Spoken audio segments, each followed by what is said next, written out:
Bonjour tout le monde et bienvenue dans ce cours. Dans cette séquence, nous allons parler sur la pédagogie inversée et je vais vous donner un aperçu de ce qu'est la pédagogie inversée.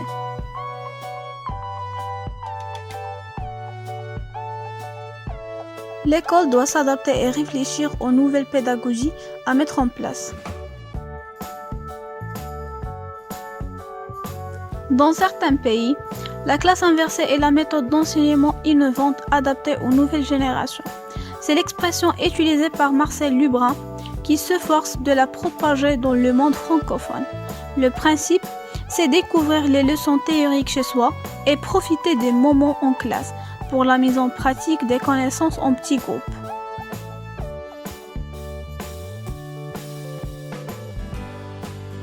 Cette pédagogie inversée a notamment été au cœur du succès mondial qu'a connu la Khan Academy, développée par Salman Khan, et qui propose d'utiliser des vidéos éducatifs en ligne pour inverser les classes, le cours magistral à la maison et le devoir en classe. Cela invite l'élève à se responsabiliser, à apprendre en faisant et à tenir un rôle actif dans sa propre éducation et celle de ses camarades.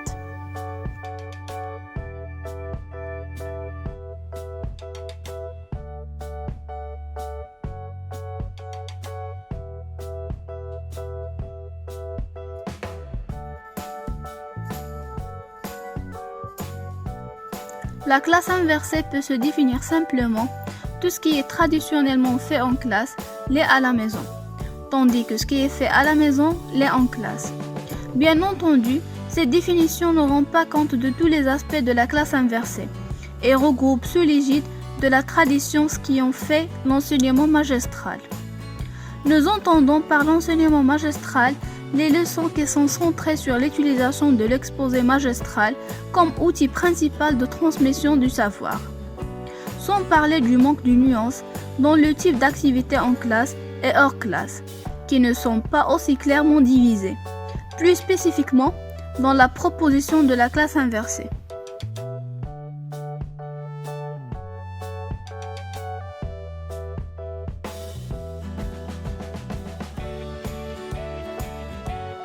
La classe doit devenir un lieu où les étudiants confrontent et soulèvent leur compréhension de la matière, grâce à des exercices d'apprentissage actifs, principalement réalisés en groupe.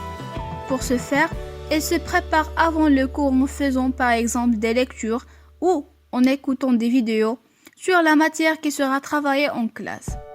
Les contenus de cours sont livrés au moyen de ressources consultables en ligne, le plus souvent des capsules vidéo. Et le temps de classe est exclusivement consacré à des projets d'équipe, à des échanges avec l'enseignant et entre pairs, à des exercices pratiques et autres activités de collaboration.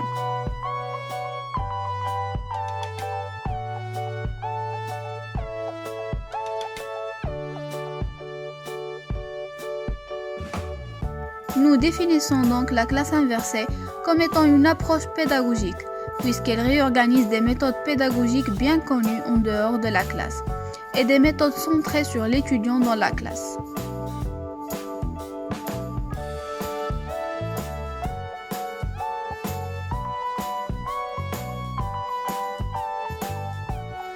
Parmi les avantages de la classe inversée, c'est l'apprentissage autorégulé. Lorsque les étudiants préparent leur classe, ils peuvent le faire quand ils le veulent et prendre autant de temps que cela leur est nécessaire.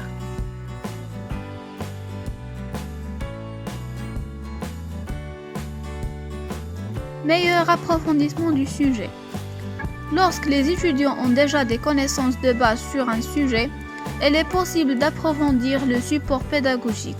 Ainsi, il est possible d'offrir des supports pédagogiques plus poussés aux élèves ayant envie d'en savoir plus.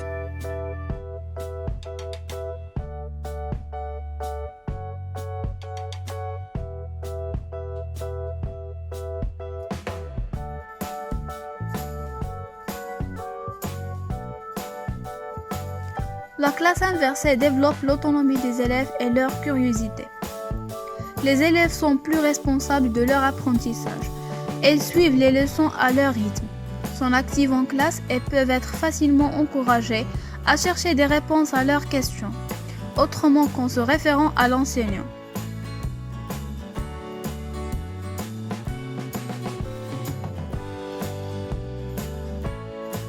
Maintenant, on passe à les inconvénients des classes inversées. Premièrement, les problèmes technologiques. S'il n'y a pas d'internet, il n'y a pas de devoir.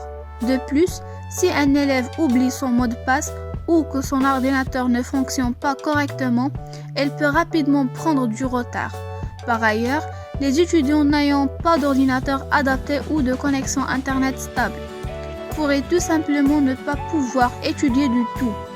De nos jours, la technologie fait partie intégrante de l'éducation et de nombreuses écoles a des salles informatiques. Ces problèmes deviennent donc de moins en moins pertinents.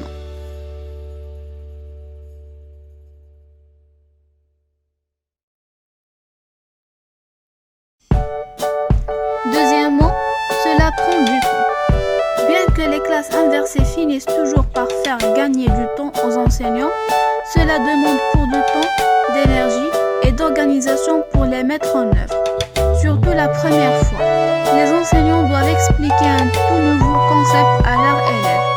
Cela peut prendre un peu de temps à s'avérer efficace, car les étudiants passent d'un style d'apprentissage passif à un actif.